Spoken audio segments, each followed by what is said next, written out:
I'll be honest, the first time I heard the phrase ways of working, I didn't know what folks were talking about. I had to look it up and I realized, oh, it's actually similar to what I've been exposed to through the military, which we just called rules of engagement. But there's a nuance to it. And I think as I worked in the private sector and now consulting with clients, I've realized there is a tonal difference. Rules of engagement in the military, I mean, talk about an organization that knows how to operationalize all the gray.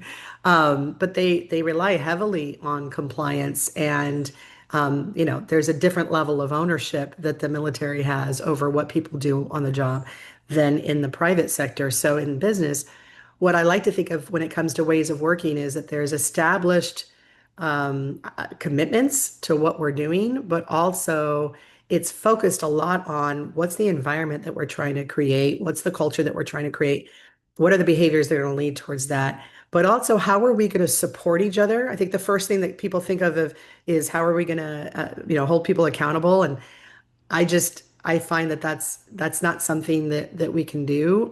People have to hold themselves accountable, but how do we support each other so that we can be accountable for how we show up and how we engage in things like conflict and communication and collaboration?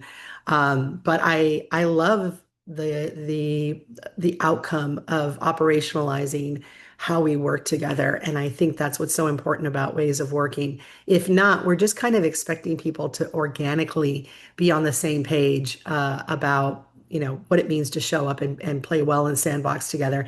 And to me, I think it shifts. The ways of working of one team might have to be different than the other, or even on one project. So I think it's great when we don't leave that to chance and we set people up for success.